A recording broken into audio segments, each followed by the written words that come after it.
Hello, and welcome to the Radiology Economics and Policy Learning Electronic Toolkit, Replete. This program was made possible through a GE Healthcare RSNA Education Scholar Grant from the RSNA Research and Education Foundation. I'm Rich Duzak from Emory University, and this module is another part of the series on physician payment systems entitled MACRA Part 2. This module is targeted to Level 4 of the Diagnostic Radiology Milestones Project of the Accreditation Council for Graduate Medical Education and the American Board of Radiology.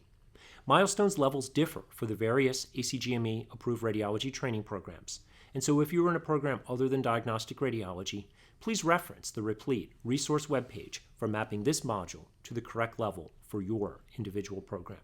The learning objectives for this module are as follows: to describe the two options for MACRA participation and the pathway by which most radiologists will likely qualify. To pursue avenues to succeed, both financially and reputationally, as CMS further refines its value-based payment programs, and to identify opportunities to align individual physician practice performance behavior with national payer policy initiatives. As such, this is a segue to our upcoming modules on physician performance and productivity assessment and management. Here are some additional resources listed alphabetically by author for those who would like to learn more about the topics in this module. You already know that MACRA refers to the bipartisan legislation passed in 2015 by Congress and signed by President Obama. More than any law since the one establishing the Medicare program some 50 years ago, it changes the way in which physicians are paid by Medicare. It represents a huge change, and you know what all the initials stand for, but you can read them again here. The reason I start off the Level 4 modules of Replete, the ones focusing on physician performance assessment and management and incentives, is because MACRA tells us how Congress wants us to change our practices. And to meaningfully get the results we want at the individual practice level to succeed under MACRA, we will need to have all of our physicians rowing in this newly incentivized direction. That is, our individual physician level incentives will need to align with our practice level incentives, lest our organizations fail to earn the dollars and reputations they deserve. In the last module, I walked you through the history of how physicians get paid under Medicare. It all started with some monumental legislation signed by President Johnson in the 1960s, under which physicians were originally paid under UCR rate methodology, which later became the resource-based relative value scale. But that new fee schedule was pretty much doomed to fail from the start because of the way the conversion factor was calculated each year using the sustainable growth rate methodology. Quite simply, the conversion factor didn't even come close to keeping up with inflation. But more fundamentally, RBRVS was flawed because of how it defined value. Value was defined in terms of resource utilization, which led to the many, many unintended consequences that we have talked about previously. To be meaningful, payment models must consider both quality and costs when they promote value. In short, that's bang for the buck. And so it's with that in mind that we as a society move up the staircase intended to promote higher quality and lower cost. Before MACRA, Medicare's value-based physician payment programs included the Physician Quality Reporting System, the Value-Based Payment Modifier Program, and the Meaningful Use Program. Ostensibly, these all go away under MACRA. But in reality, as I'll tell you about shortly, they come back even bigger and stronger. Sort of PQRS, VBPM, and MU on steroids. What MACRA does is legislate new or alternative payment models along the lines that you see here.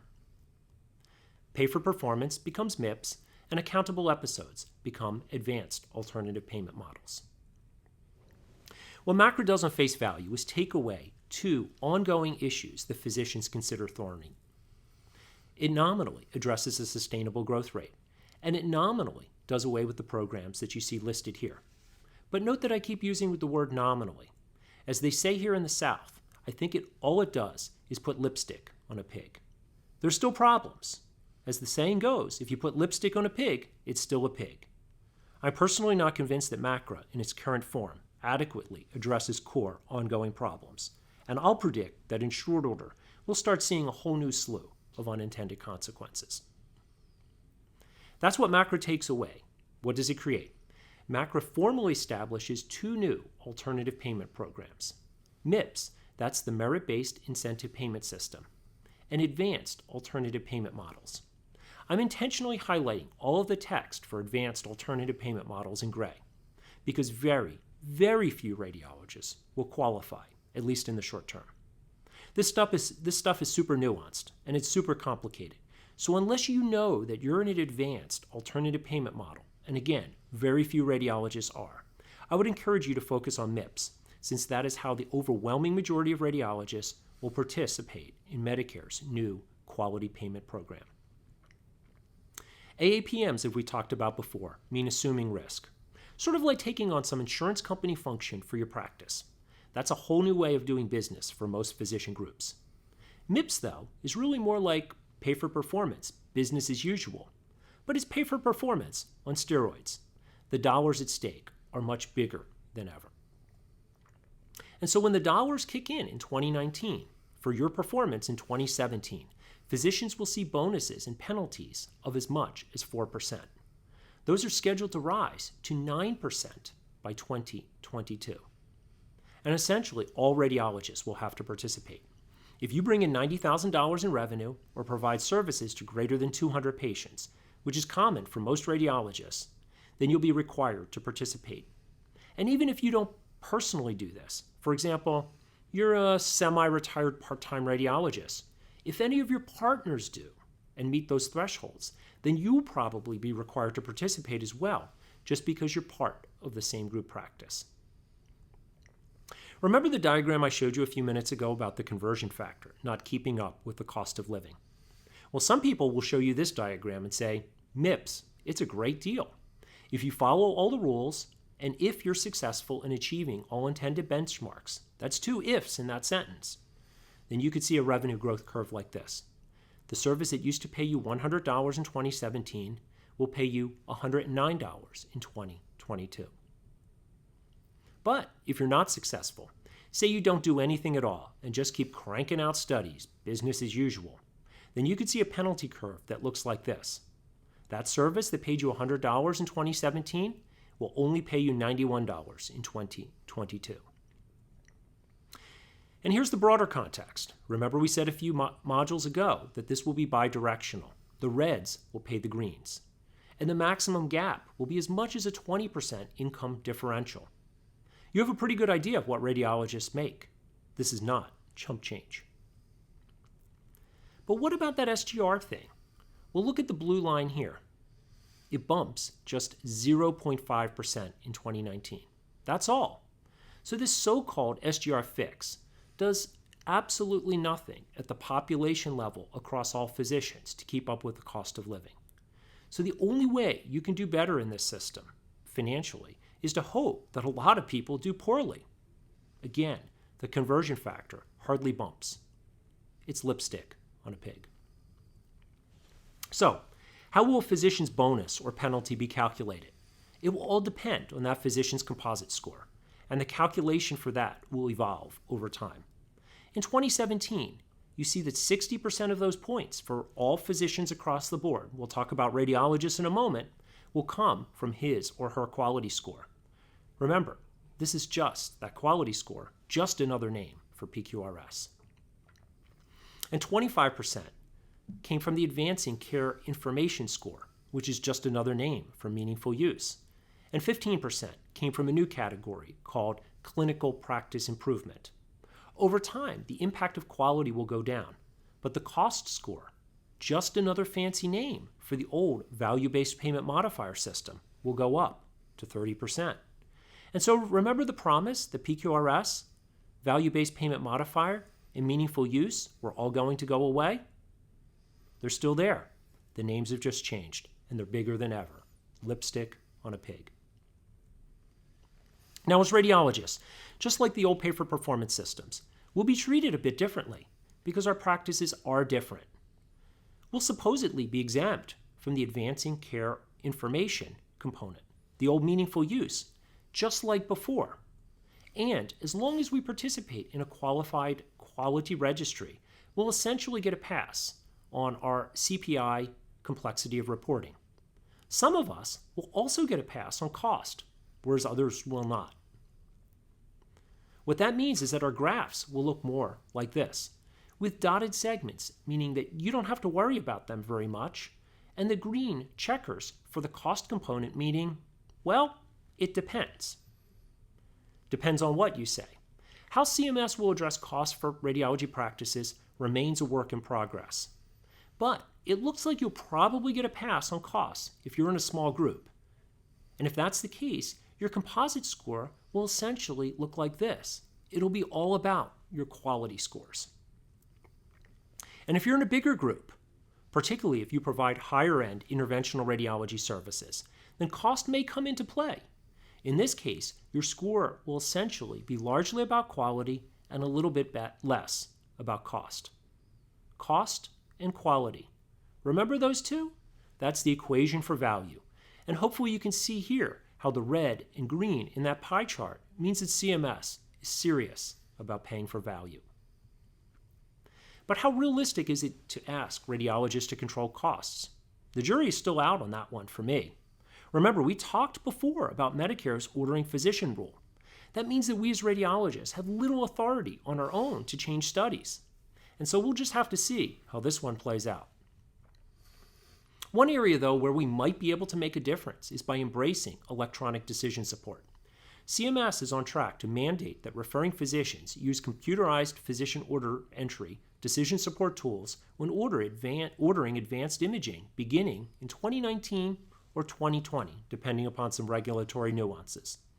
And so if we work with our referring physicians to make those systems user-friendly, and we're there to provide timely and meaningful consultations when they have questions, we may be able to reduce unnecessary utilization in our communities, and therefore see better cost scores for us and our referring physicians. How about your quality score? Remember, I shared with you previously this equational concept about quality. Admittedly, there's some overlap with cost. But these are the things we'll ideally be incentivized to do under our quality composite scores. Improve outcomes, improve service, reduce waste, and enhance appropriateness. Here's the rub, though. What this means for now, really unchanged for PQRS, is that our quality scores in the near future won't be that much about paying for quality. Why? Because currently there are no good CMS metrics for outcomes, for service, for waste, or appropriateness. What this largely means is that MACRA, under MIPS, will be about paying for the quality of your reporting. That's right, continue to check those boxes. And those boxes are essentially an expanded list of those that apply to PQRS. Some of the same things like fluoroscopy exposure time will still be at play.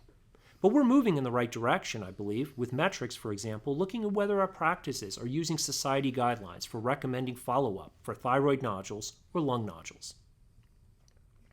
The way we'll be able to report all of those measures will be through Qualified Clinical Data Registries, QCDRs. The ACR, the American College of Radiology, it turns out, manages the National Radiology Data Registry. It's a QCDR and the one by which most radiologists will qualify. Registration for the registry for ACR members is just $200, which I personally think is a great deal.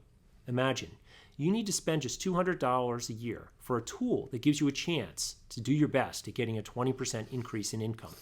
It's a great way to set yourself up for success. But keep in mind that success under MIPS means more than just getting paid.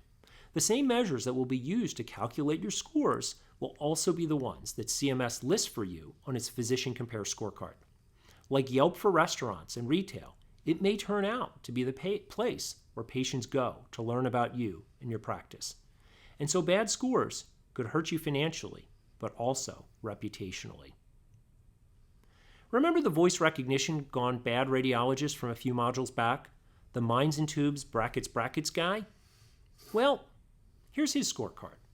He got 1 star in one category and only 3 stars in other categories.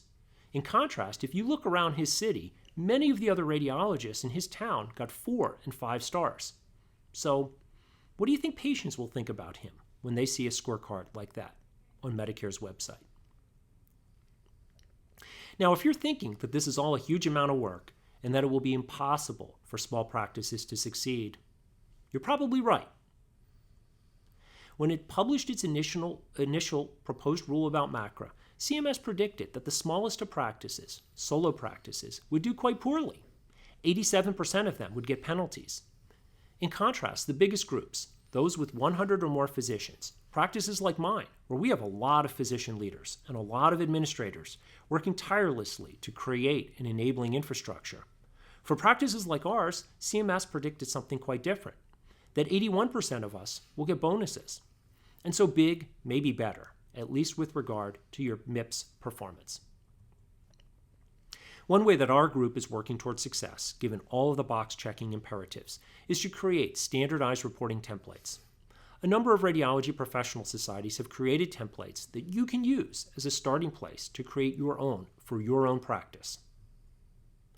We've talked before about the need to capture ICD codes and CPT codes, and templates help you do just that.